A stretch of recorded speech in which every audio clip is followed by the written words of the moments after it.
Welcome to Ones and Zeros. My name's Ben, and today we are going to be taking a look at another video in our STM32 basic series.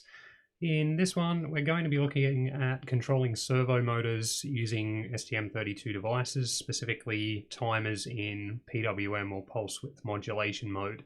So we're going to see how that can be used to be able to control the position of a servo.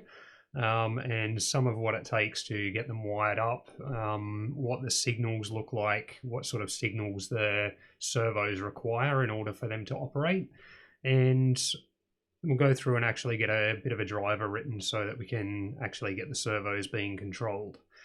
So first things first, we'll have a look at sort of our little bit of a setup, and then we'll have a look at sort of the signal as well that the servos require, and also do a bit of a diagram to show you how the wiring actually needs to be hooked up.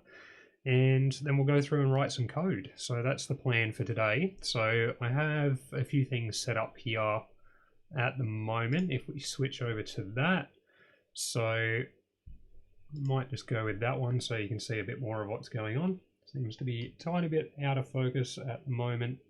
Let's just fix that up a bit.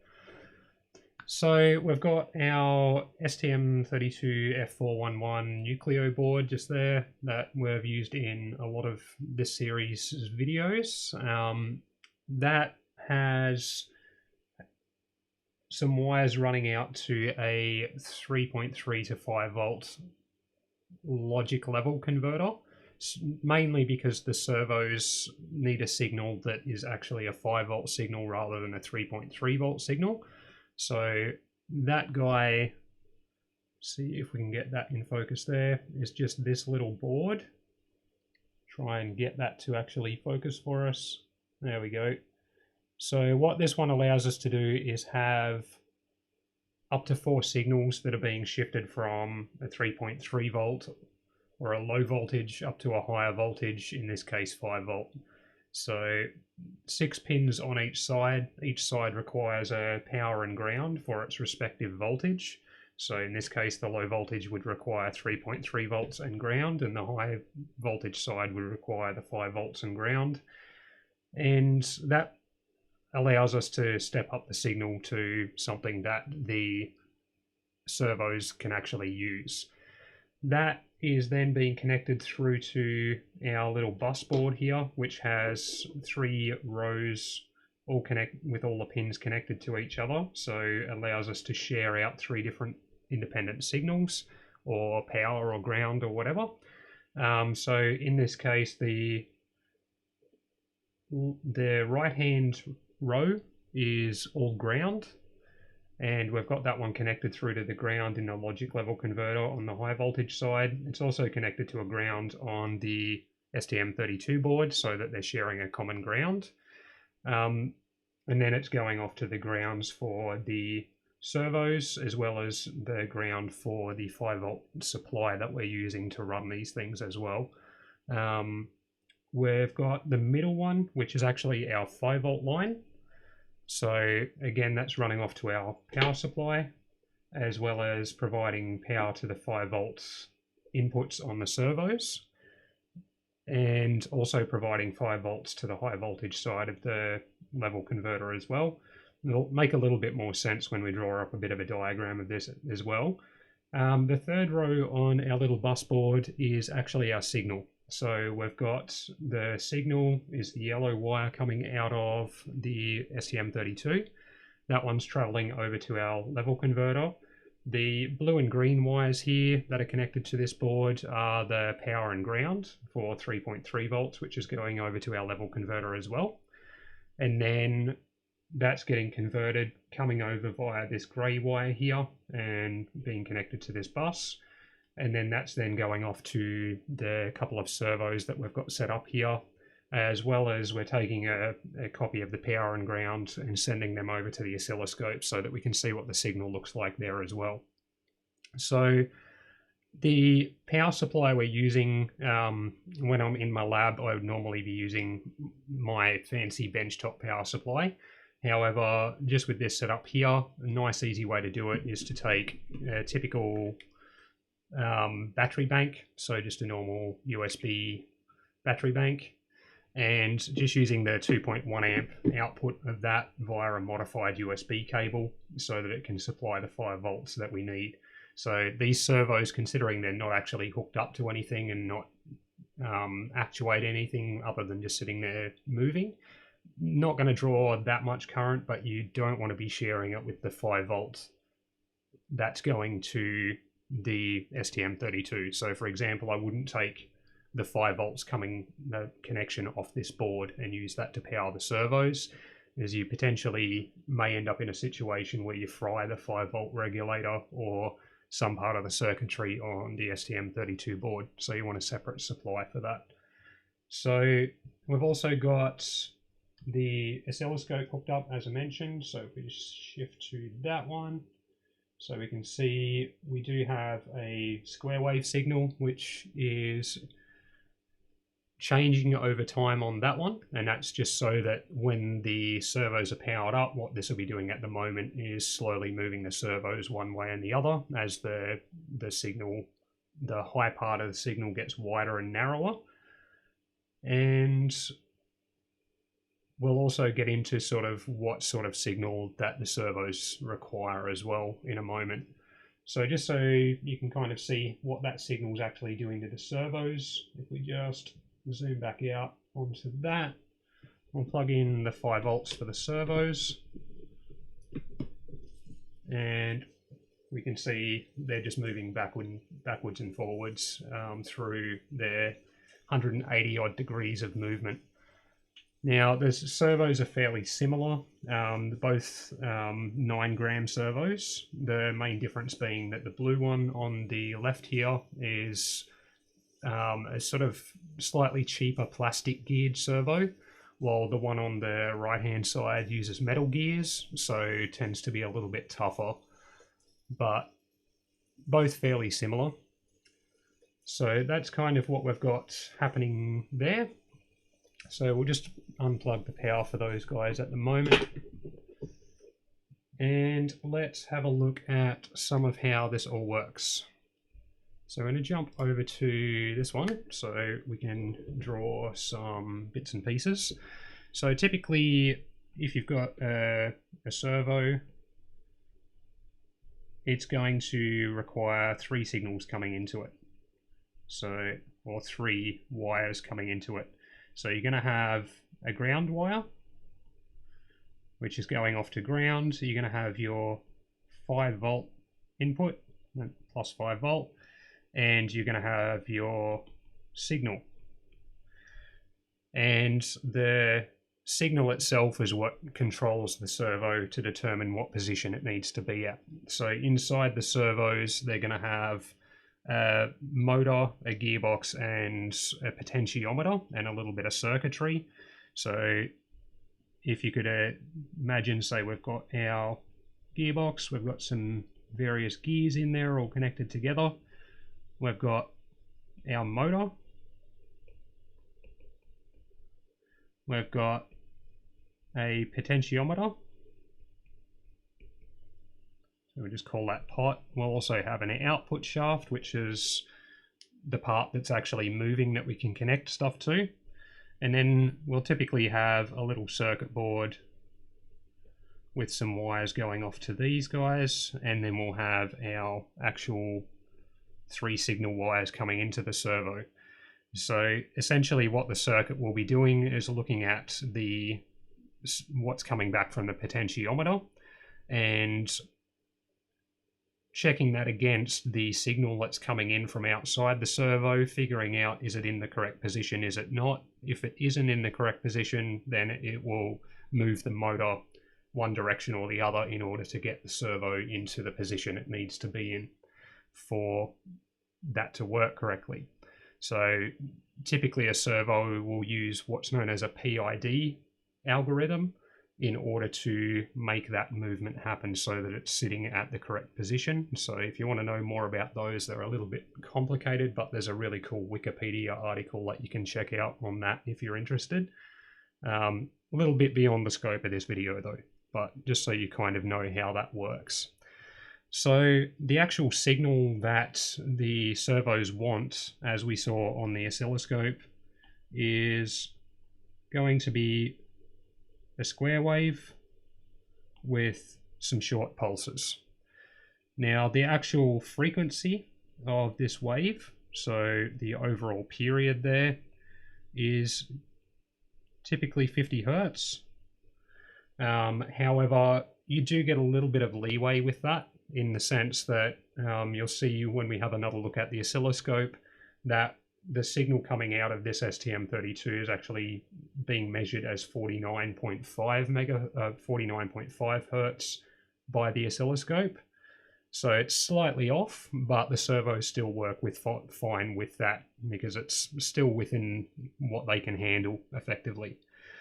What the servo uses to determine its actual position is the width of the high part of each pulse in the signal.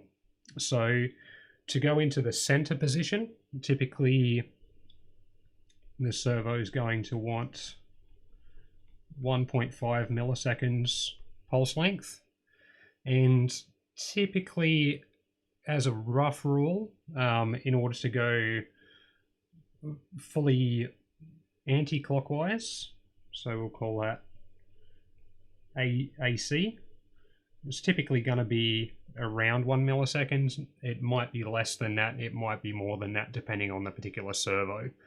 And typically, to go fully clockwise, it's going to want a signal that's around 2 milliseconds. Again, could be a little bit more or a little bit less, depending on the servo.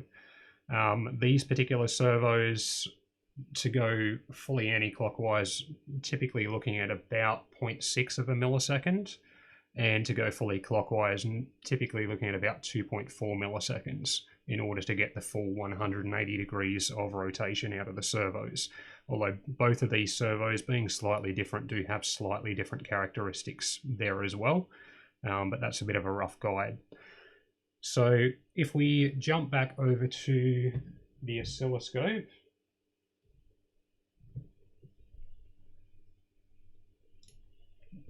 we can see the actual width of the signal here, and we can see it's going down to about 600 or 0.6 milliseconds, and it should be going up to about 2.4. You might see it peak slightly above 2.4 and slightly below 600, but that way we can actually sort of measure what's going on with that as well. If we have a look at, just get the software updated for the moment so that we can check out the center position.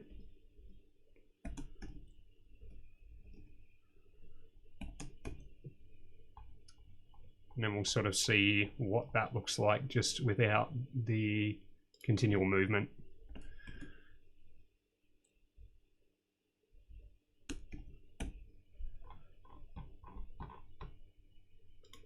Just bear with me a sec, I'll just quickly get this code updated, and I'll pop that code onto the board. So that's just programming now.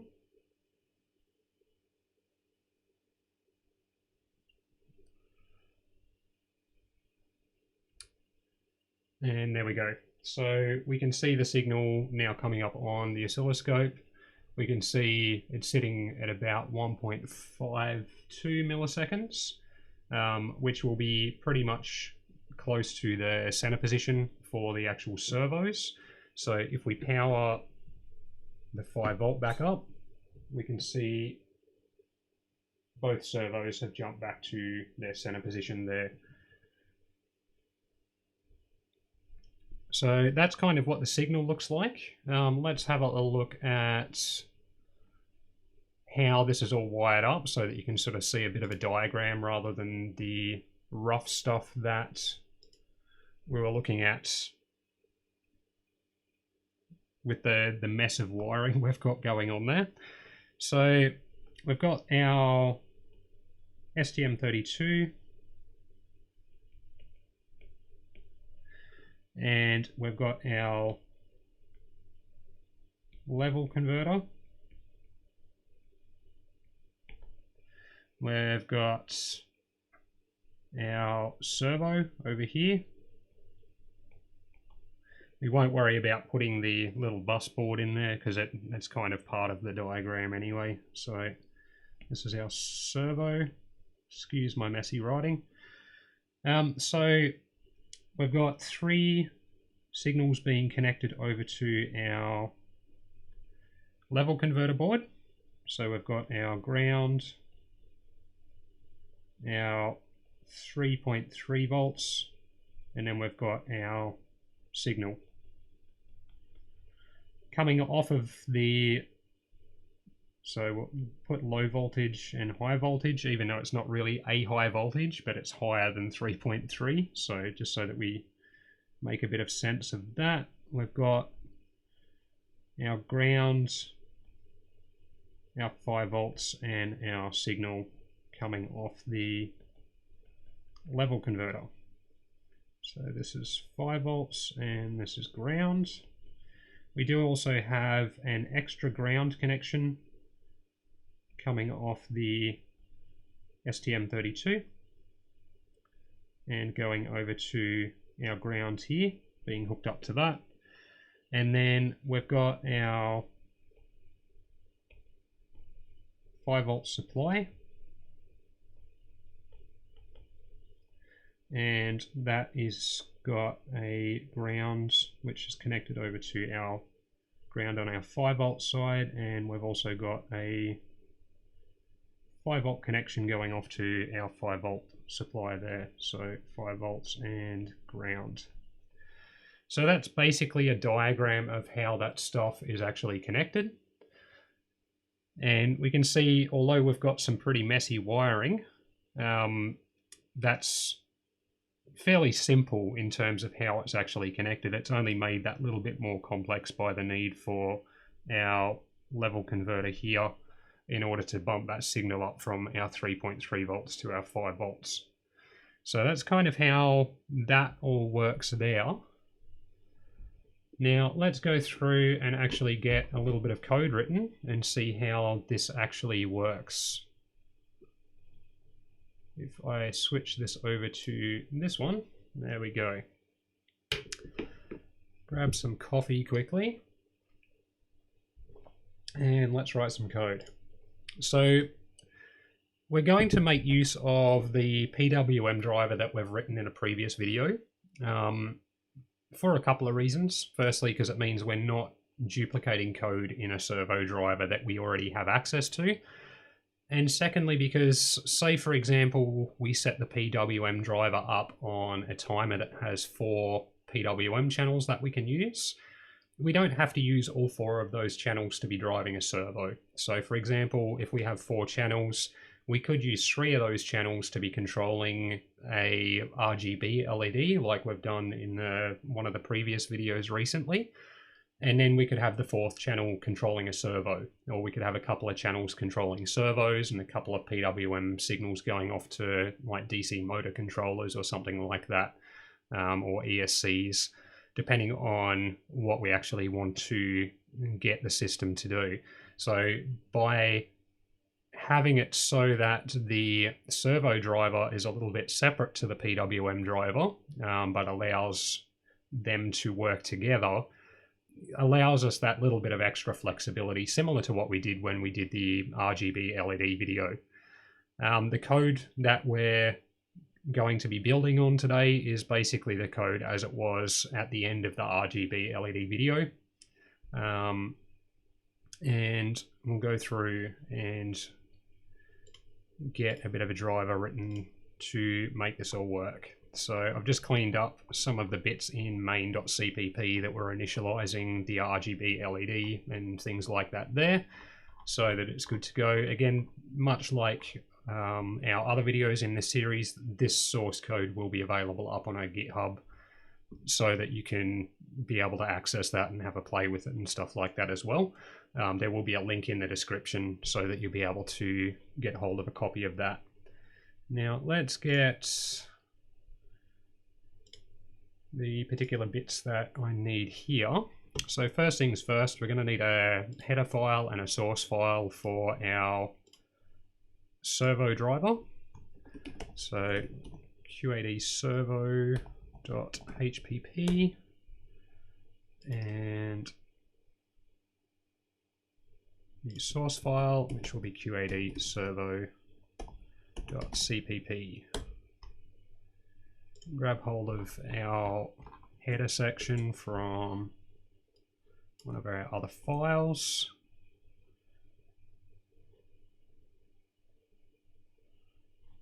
Mouse is hiding on me. There we go. Pop that one in there. Date today is it 22nd of January.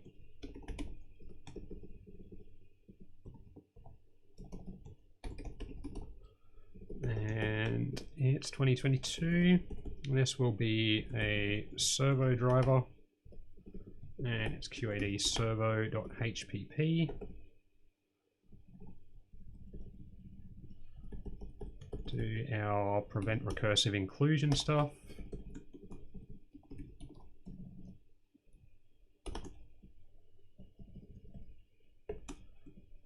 And change this one to QAD pwm.hpp because it's going to need access to that driver.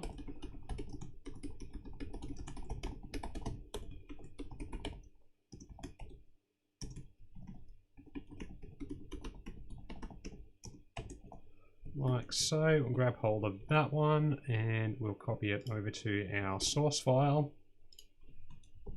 Rename that one to CPP. Get rid of our prevent recursive inclusion stuff. We want to include QAD servo.hpp for that one. And we can get rid of that bit, and that's our source file ready to have some stuff put in it. Alright, so first things we're going to need in our servo driver will be an initialization structure so that we can pop some details in there and then pass it off to the actual driver class so that it can be initialized with the particular values that we want.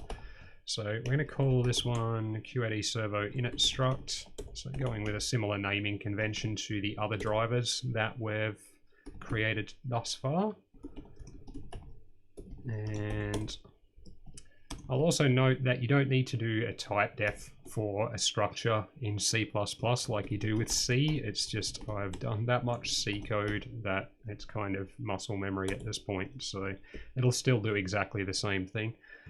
We will have a C++ video coming up fairly soon looking at structures where we'll kind of explain a bit of that sort of stuff anyway.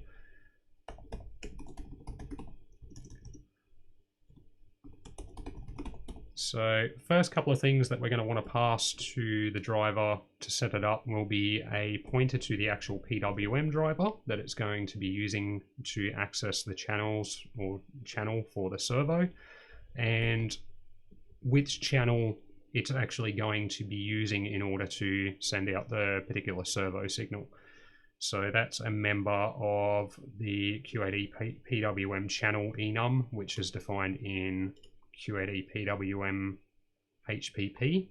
So if we scroll down a little, we'll see that's just channel 1 through to channel 4, depending on which channel we're actually using. And we're also going to need to provide it with a value to let it know what the current center position is, what the current minimum position is, what the current maximum position is, and what position we want the servo to go to when the driver is initialized, so its current position. Just so that when the board starts up and the driver initializes, the servo automatically snaps to a particular predefined position. So that if you're using it in, say, a remote control car or a plane or something like that, it's automatically going to be positioned where you're going to want it when things first power on. And we're also going to need to create our driver class, which we are going to call QAD servo.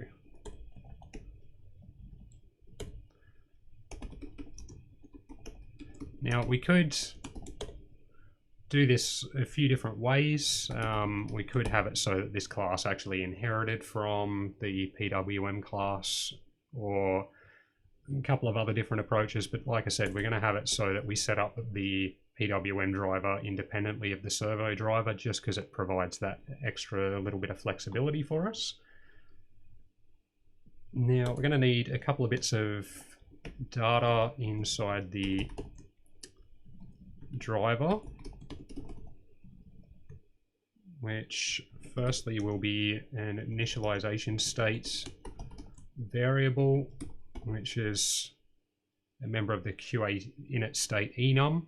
That one's defined in setup.hpp, just so that we can track whether the driver is currently initialized or not. We're going to want to store our pointer to our PWM driver so we can access that. We're going to need to know what channel we need to access. And then we're also going to be storing our center position, our minimum and maximum positions, and our current position as well.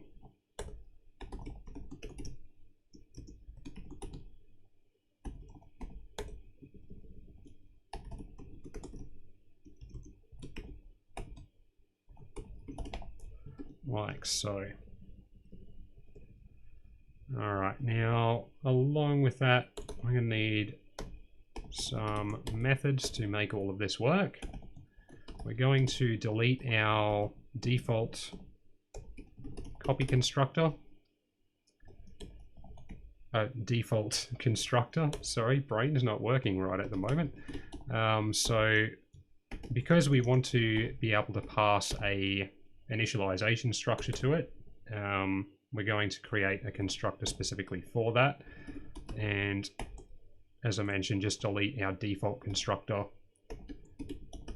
just because we don't want to be using that, because we need that additional data in order for things to initialize correctly. So pass it a reference to the initialization structure, and we'll go through and do our member list so that it initializes everything the way we're going to need it. So set it up so that init state is set as not initialized when it first gets created.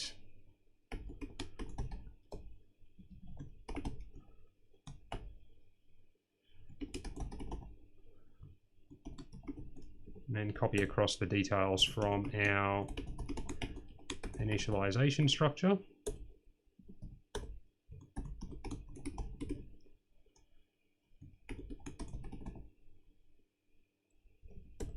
Center.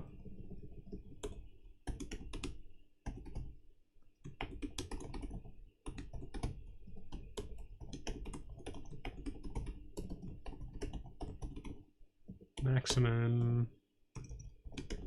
And our current position, like so. And that will get that created just the way that we want it. We're going to create a couple of initialization methods.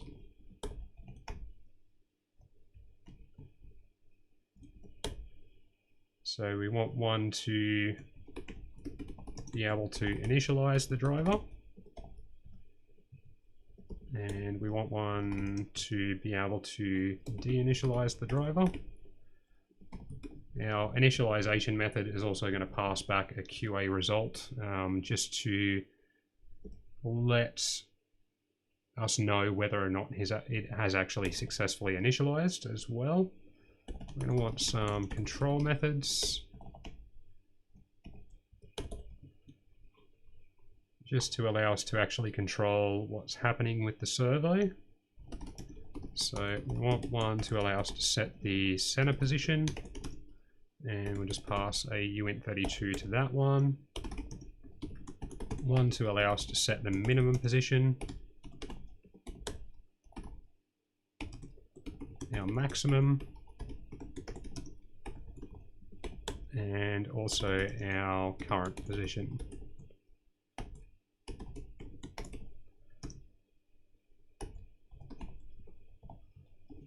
We're also going to want a another method just to allow us to set the position of the servo a little bit easier. This one is actually going to get past a floating point value. And the reason why that one is a little bit more handy than using set current is because we're going to set it up so that our set position method allows us to pass a floating point value where if we send it 0, it's going to use that to set the center position, whereas our minimum and maximums will be minus 100 or positive 100 in floating point, so that we have a little bit of an easier way of setting that without having to know what the minimum or maximum or center values are for the driver. So it just allows us to have a little bit more flexibility there. So if we've got a servo with a 180-degree range and we pass it a floating point value of 0, it's going to go right into the middle of that, its actual center position, depending on how our drive is set up with its values. If we put in minus 100, it goes all the way to the minimum. Positive 100 goes all the way to the maximum, regardless of what those center, min, and max values are. So it just gives us that little bit of extra flexibility. We're also going to have some values just in case some methods just in case we need them to allow us to get our center, minimum, maximum, and current positions as our uint32s as well.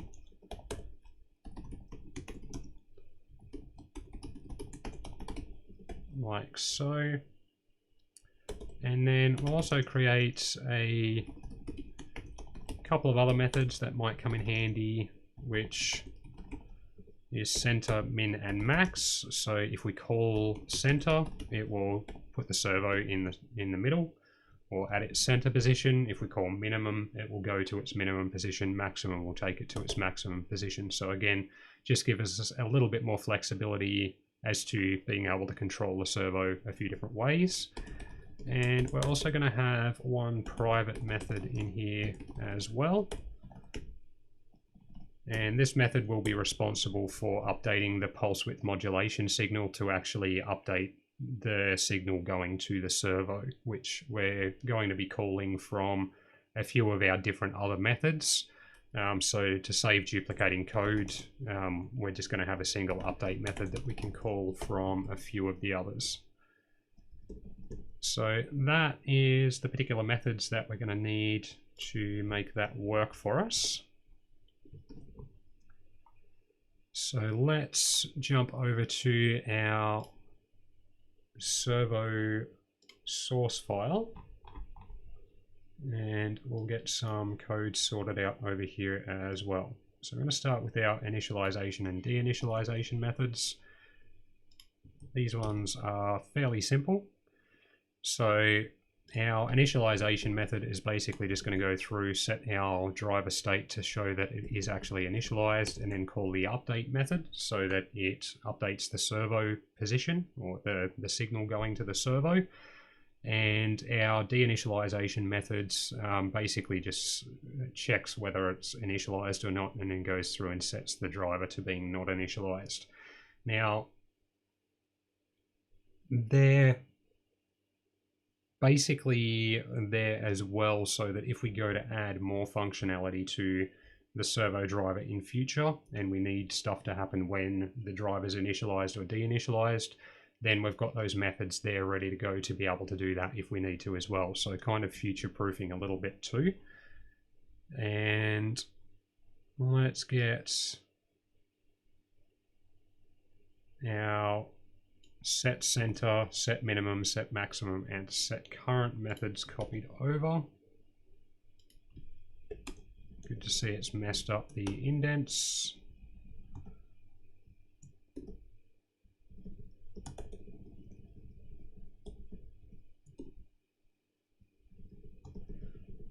All right, now as far as these ones, for example with set center, it's taking a copy of the value that's getting passed to it.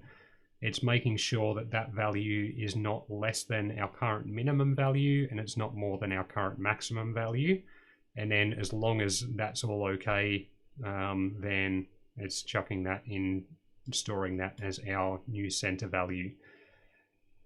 our minimum is doing something similar, so taking a copy of that and making sure that our minimum value is not greater than our maximum value, and trimming that if need be, storing that as our new minimum value, and then also checking to make sure that our center value is not less than our new minimum value as well, and adjusting that as needed as well. So it's basically what we're doing through these methods is checking that the values we're providing is not outside of the ranges where things start to get a little bit messy as far as controlling the servo. Similar thing for our maximum. You'll notice our minimum and maximum are both calling update as well, just in case things have changed in such a way that's going to require the values to be updated. And we've also got one to set our current value as well, which again is checking it's not less than our minimum or greater than our maximum, and then also updating the servo position on that as well. And again, those methods may sort of get expanded if we add further functionality to the servo driver in future. We're just going for something fairly simple to make it work and sort of show how controlling the servo works for today. We've got our set position method, which is where we're passing in the floating point value.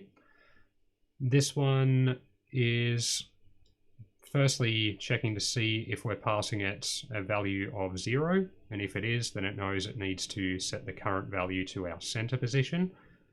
If it's greater than 0, then we're then going to do a bit of maths to calculate how our 0 to 100 value translates to our center to maximum value, so adjusting the range to suit, and then updating our current position to match that. And then same thing if we're providing a value that's less than 0, where we want to be in the range of from our center position to our minimum, just calculating what the particular value is going to be when it translates that and storing that as our current value, and then updating the servo position. So this bit of stuff here is basically firstly determining what the difference is in between our maximum value and our center position, and then we're then dividing that by 100 to give us 100 steps, so we figure out what the floating point value is for an individual step in order to fit within that range, and then calculating what our current value would be, so our position times by the size of each step out of those 100 steps. And then also it's adding plus 0.5 in this situation, and the reason it's doing that is so that we can get the value to be automatically rounded correctly when the code goes through and truncates that when it converts that from floating point to a integer value. So if we think of a situation where, say, our floating point value is 7.6, if we truncate 7.6, we're going to get 7. However, if we were to round 7.6 to the nearest whole number, it would actually be 8. So if we go 7.6 and then we add 0.5 to it, then we're going to end up with 8.1. So that when it truncates that, we're going to end up with a value of 8. And similarly, if we had a value of 7.3, then we go to add the 0.5 to that, we're going to have 7.8, and then when it truncates it, we're going to end up with 7, which means it's being still effectively rounding 7.3 to the nearest whole number. So that little trick of adding the 0.5 to the floating point value just allows us a quite simple way to be able to round the floating point value to the nearest whole number rather than just simply truncating it. So doing the same thing basically for when we're going into the anti-clockwise part of the range, so left of our center position. So similar maths there. And then we've got our 4 methods to allow us to retrieve our center, minimum, maximum, and current values that are stored in the driver, which are all fairly simple because all they're doing is returning the particular respective value that is already being stored in the driver class itself anyway. And then we've got our methods to be able to set the center, set the minimum, and set the maximum position, which look like this. So basically just updating the relevant value in the driver, either current, so setting our current value to either our center, setting it to our minimum, or setting it to our maximum, and then calling update to update the PWM signal that's going off to the servo. So it's a fairly simple driver. Most of the methods, only a couple of lines. The most complex one is probably our set position. And even then, when you break down the particular maths that it's doing, it's not super complicated. If you sort of think about it step by step, even if you need to sit down and sort of do it on a bit of paper to figure out exactly how it's working, you'll find that it actually makes quite a bit of sense. Each step is really quite simple. If you do run into any questions about that, or if something doesn't make sense, feel free to leave a comment under the video, or we do also have our subreddit, or you can email me, a few different options there. And lastly, we also need our private update methods, which is this guy here. Let's fix up our indents. And this one's also just one line. It's just accessing the PWM driver, calling set PWM value, and then updating the particular channel that we're using for this servo to whatever our current value is. Now, when we go to set the PWM driver, there is a couple of steps that we need to do to make sure that the timings work correctly, which we'll go through and have a look at as well. So if you go through to use the PWM driver to control servos, it's just something to be a little bit aware of as well. There's certain ways we could update things to make it a little simpler, but it's not super complex anyway. So I'm going to jump over to our main.cpp and we'll firstly look at getting our PWM driver set up so that it can control the servo for us. I'm going to need to just jump back up to the top of the file here and firstly need to include our QAD servo in there, and then we're going to want a QAD PWM pointer for our PWM driver and a pointer to our servo driver as well.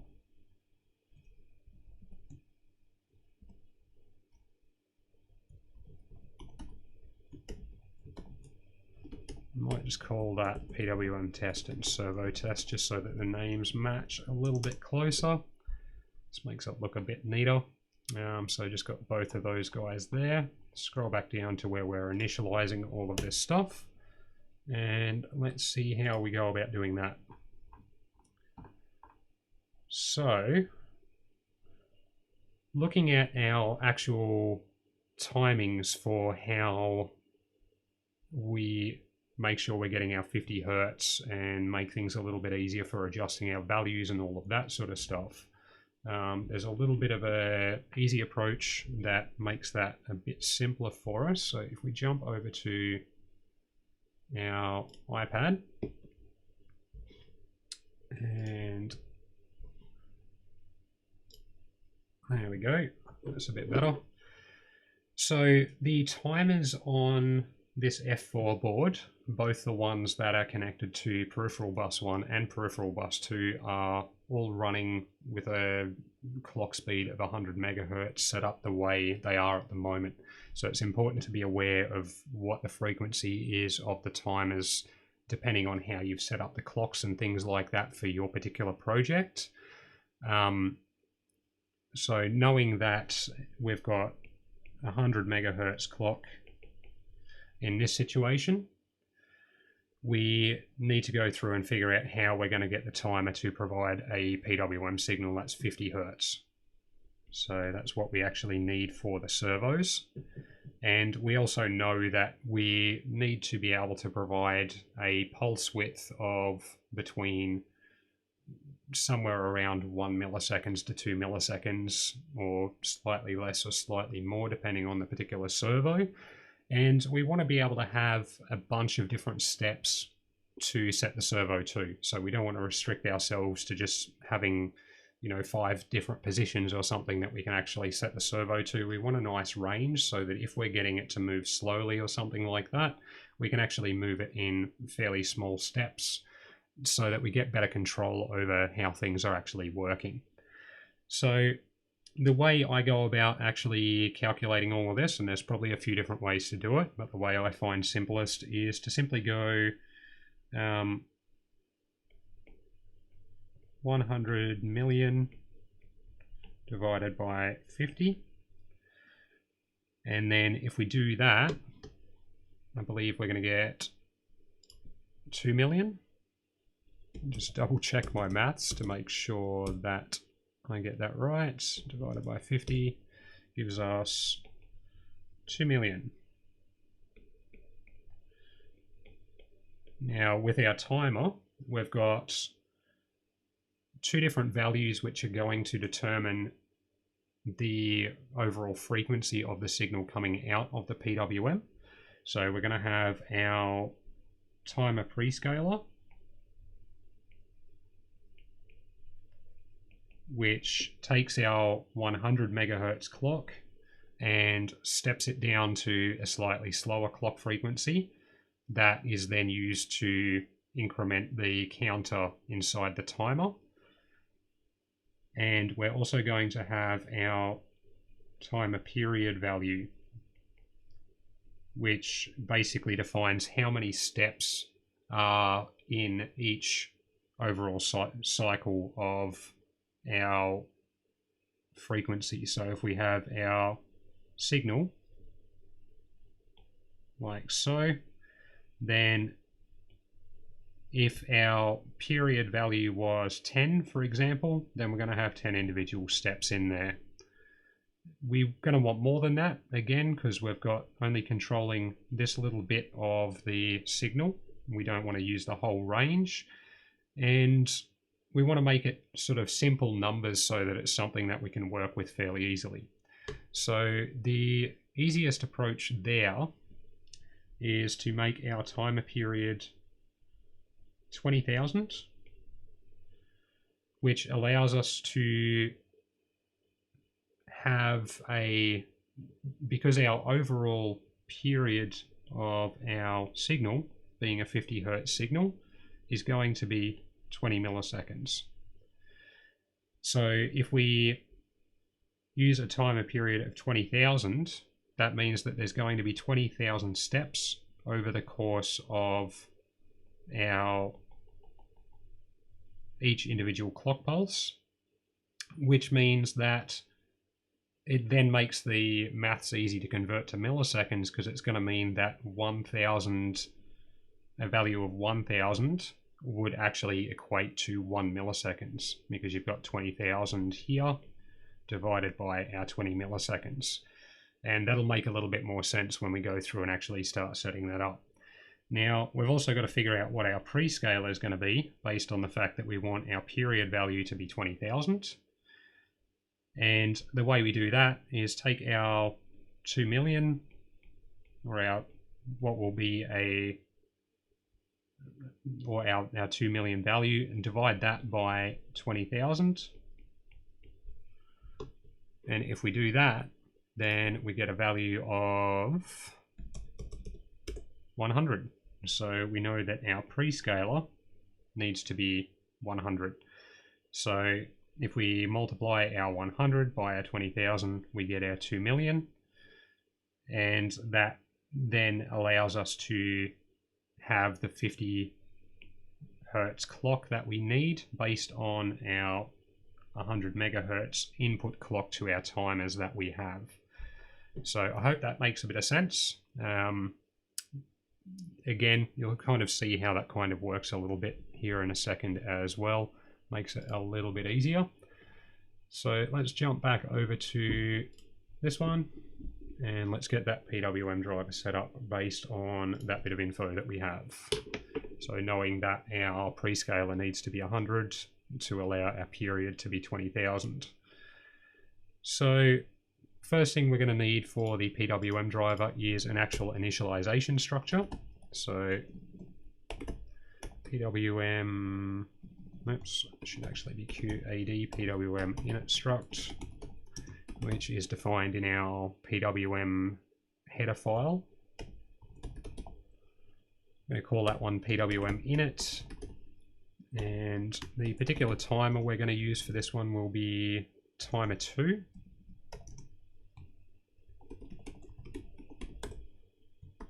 We're going to set our prescaler value, which we know needs to be 100. And we're going to set our period value, which we know based on the maths we've just done is going to be 20,000. Which then allows us, as I mentioned, so that if we want to put the servo in the center position, then we want a signal that's got a pulse width of 1.5 milliseconds. So we know based on that, that if we provide that timer channel with a value of 1,500, that equates to 1.5 milliseconds. So effectively, we can supply it with values that represent microseconds, effectively, or 1 millionth of a second. Now, we also need to set up our particular channels for our PWM driver. We're going to use channel 1 for running our servo in this case, so we'll set channel 0 to inactive, or actually that's effectively channel 1. We're going to be using timer channel 2, which is actually number 1 in this array. So that one will be active. Good to see I can spell. We're going to need to let it know what pin we're GPIO port and pin we're connecting to. So we're using GPIO A. Should be a 1. Might space this out a bit too, just so it looks a bit neater. So channel 1, our pin is going to be GPIO pin 1, which allows us to send out the signal from this timer channel.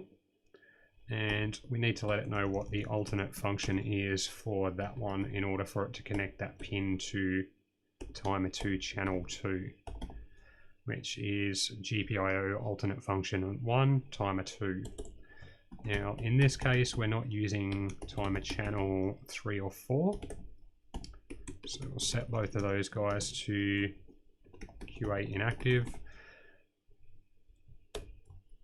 And it may seem a little bit confusing with the numbering, but effectively the timer sees the channels as indexed from 1 through to 4, whereas our array here is obviously 0 indexed, where we're supplying the array a value from 0 to 3. So our 0 represents timer channel 1, our 1 represents timer channel 2, 2 is timer channel 3, and 3 is timer channel 4. So that's kind of why that is the way it is. And then we need to go through and create our driver class for our PWM, pass it a reference to our PWM init structure, and then we need to go through and actually initialize that driver as well. Check to make sure that that has actually succeeded, because that's giving us a QA result value. So if that QA result value is anything other than 0, we know that there's an error that's occurred. because QA OK in the enum is equal to 0. Any other value is an error. So we'll send out a message via serial just in case we're using that for debugging, letting us know that that failed if there was an error. And as we typically do, if there's an error, we're also going to turn on our user LED to let us know, and then jump into an infinite loop so the code doesn't continue executing at that point. We'll also tell our PWM driver to start, and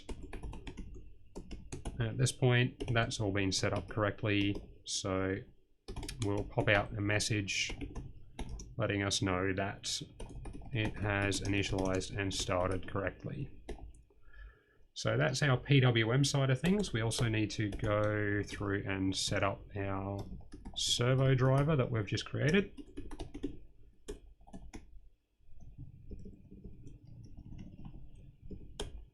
And we're going to need an init structure for that one as well, which we'll just call servo init.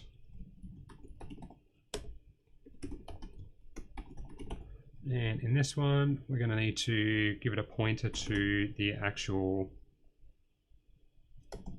PWM driver, which will be that one. So we'll pass it PWM test. We need to let it know which channel it's going to be using, which is going to be channel 2. So QAD PWM channel 2. We also want to set our center current minimum and maximum values.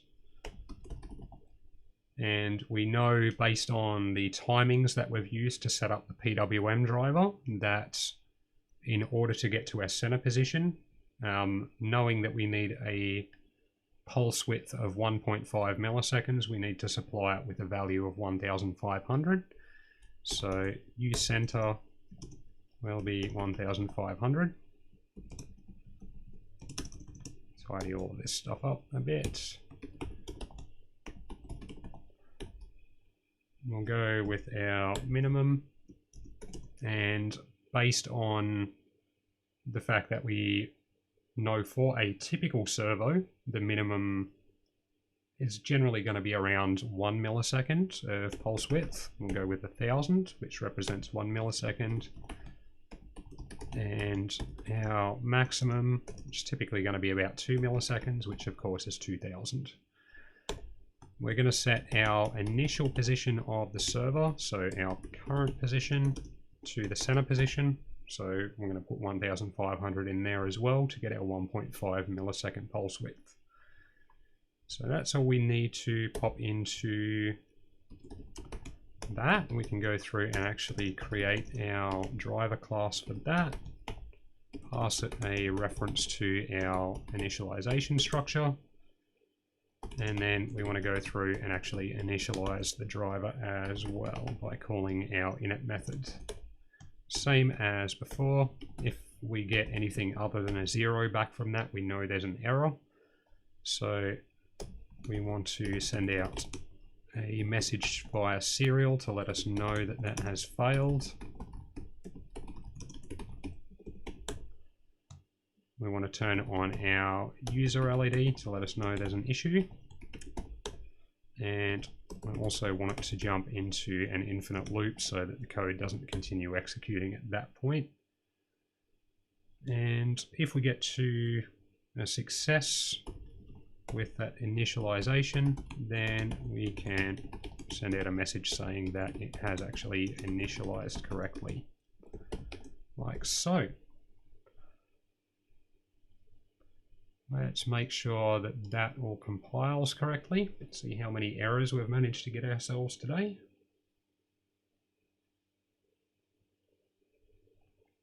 Well, it actually looks like it's going to compile, which is always a no. As soon as I say that, I love it. It's great. All right. Can't spell that correctly, so that's that one sorted. We also have some errors up here.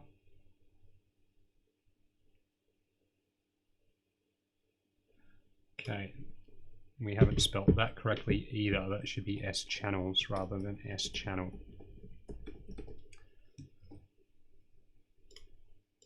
Always love it when the bugs are just spelling errors. Wonderful, compiled. Let's pop that over onto our STM32 board.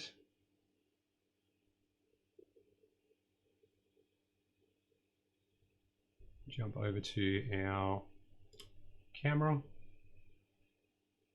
Now, we haven't seen the servos move at all, simply because of the fact that they were already at their center position. So they have had no need to actually move at all.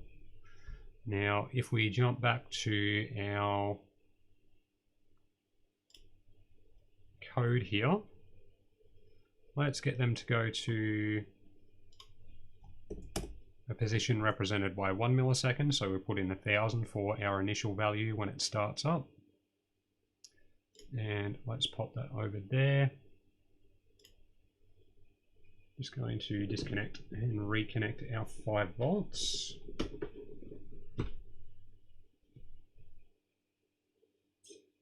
And we can see that they've gone to the position represented by a 1 millisecond pulse, which is not 90 degrees from their typical position. So we know that we need to get a shorter pulse width to get them to go to their minimum position. So let us try a value of 600 for our minimum.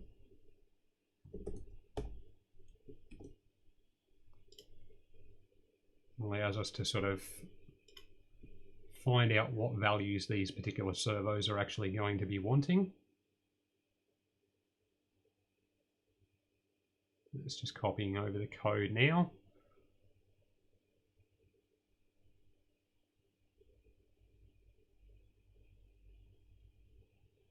And I think our battery has died on us, which is always super helpful. That is okay, because I also have a 60 watt USB hub here, which can provide more than enough current to be able to run the servos as well. So let us just tap into that instead. Beautiful. All right, so now that we've actually got 5 volts going to the servos, we can see using a 0.6 millisecond pulse width, we actually get them to a position which is about 90 degrees off center. And let's test their maximum position as well. So again, we'll jump back over to our code, and based on prior testing, I'm going to assume that their maximum that they're going to want is 2.4 milliseconds. So we'll put 2400 in for our maximum and our current value. And then we'll test that to make sure that that's actually going to work as well. So we should see them move about 180 degrees when the code activates.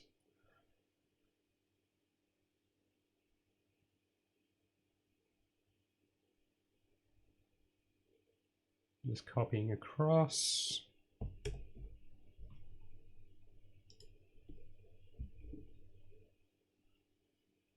Getting there. There we go. Copying over now. And we have about 180 degrees of movement with our 2.4 milliseconds pulse width. So what we might do is just test the full range of movement and the center position on startup with the code. So we'll jump back over to our code, and we'll have it so that the servos initialize into their center position. So we'll set our current value in our servo init structure to 1500 to give us our 1.5 milliseconds. And then we can go through and use our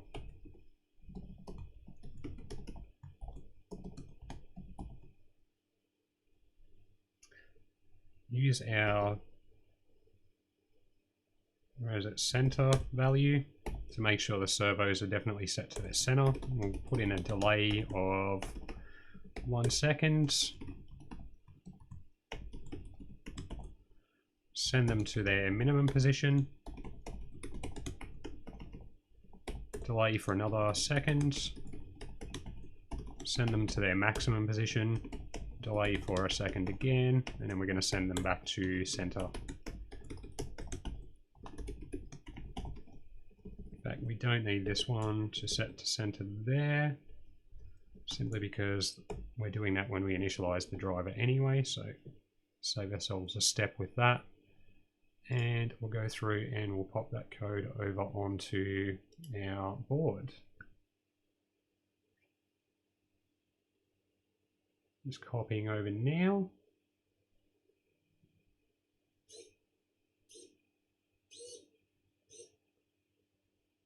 And if we reset the board again, so we see it goes from our center to our minimum, to our maximum, and back to our center. So we're getting the movement that we want out of those servos. Now bear in mind, both of these servos are running off the same PWM signal. We could actually set it up so that we have one servo driver controlling each of them and be able to control them independently. But this was just a little bit simpler as far as doing a bit of a demonstration with this. So that's why we've gone with this particular approach. Now, the other thing we might do is just make it so that we can actually get them to do a bit of slow movement through our processing loop. Firstly, to test our set position method, where we're supplying it with a floating point value, as well as to make sure that we're getting nice fine control and we can actually move the servos at a slow speed. We can see when we're moving them with our min, max, and center methods that they're actually moving as quickly as they can to the particular position that we want. But there may be a situation where we want the servos to react a little bit slower as well. So in order to get something happening for those in our processing loop, we'll just jump up to the top of our main here. We're going to create a QAFT servo tick threshold, and we might get it to update those every 10 milliseconds. Sounds good. So I go back down to our processing loop. I'm going to need to track how many milliseconds have passed in between each update so that we time that all correctly. And I'm going to need to track a little bit of data to make sure that this is working the way we want it to as well. So firstly, we're going to want to know, I might actually put one in for our actual position, and we might go in steps of 1. So 1% of our positive or negative range, so from minus 100 to positive 100, which will be converting to a floating point value, which gets sent to our sent position method. And then we're also going to want to track what direction we are currently moving in so that it can move backwards and forwards as needed. And popping a thing to do our update servo. We want this all to be timed correctly, so we're going to go use servo use servo ticks plus equals u ticks. If u servo ticks is greater than or equal to QAFT servo tick threshold, then we want it to update the servo because it means 10 milliseconds has passed since the previous update. And in that case, we also want to reset our servo ticks value, and we'll just subtract our servo tick threshold from that in that situation. So that gives us our 10 millisecond update rate. And then in order to get that to work correctly, first we're going to check what direction we're currently heading in.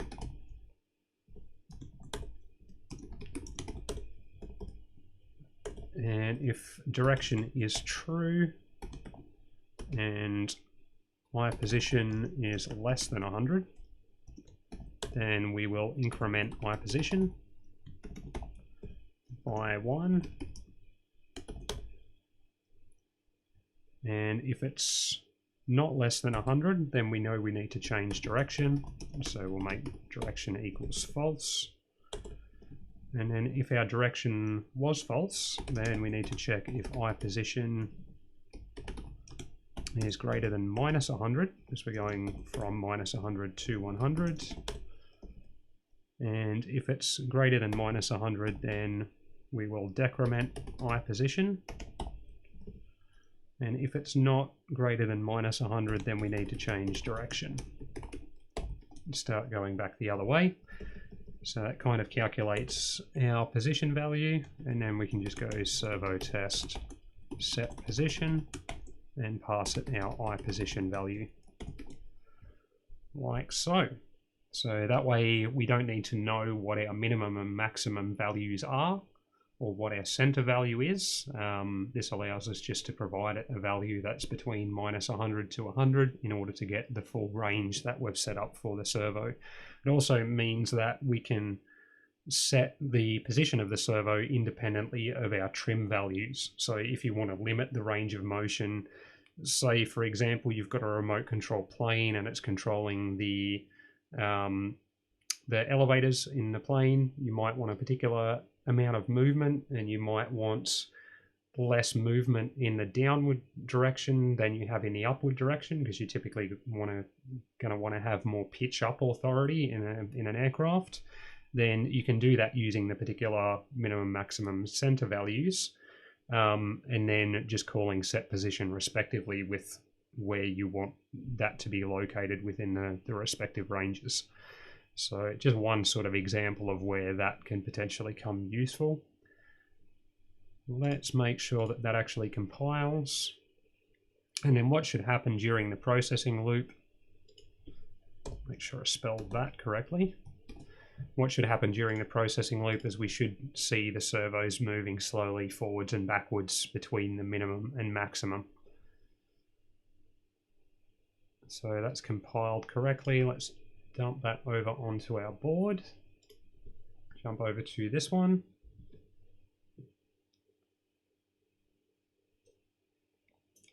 Copying across, we do our initialization bit, and then we go into moving between our minimum and maximum values. And we can see on the oscilloscope the change in our pulse width as it's going through that. And we can also see that we're getting our about 180 degrees worth of movement out of the servos. So operating within the range that we want, in this case in between 0.6 of a millisecond and 2.4 milliseconds of pulse width. So that is how we go about controlling servos using timers on an STM32. So let's jump back over to this guy. Just going to power those off so we can't hear those in the background. So that's kind of how we go about doing that.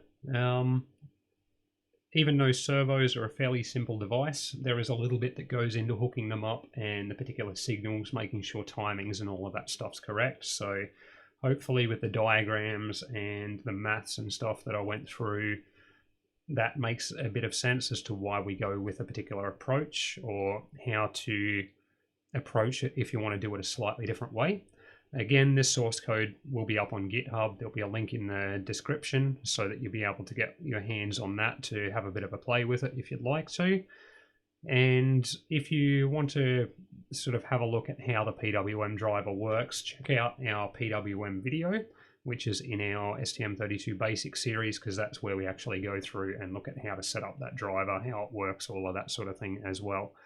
So hope you found that enjoyable. I'd like to say a huge thank you to all of the people that have been viewing the videos, people that have left really amazing comments on a bunch of the videos. That always inspires me to want to make more content.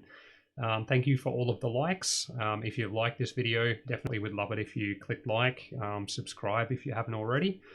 We also have a Patreon if you'd like to help support the channel moving forward. We have two awesome patrons, Craig and Luther, which are helping to support the channel. We also have a subreddit if you'd like to jump on there to ask questions, things like that as well. Our GitHub, of course, if you want to download any of the code from our previous videos, including this one. And there is also my email address down there. So the code up on GitHub is free for non-commercial use. If you do want to use our code for a commercial purpose at all, send me an email. We can have a bit of a chat about that if need be. But other than that, hope you're having a wonderful day, night, morning, evening, whatever it is when you're watching this in your part of the world. And thank you for watching.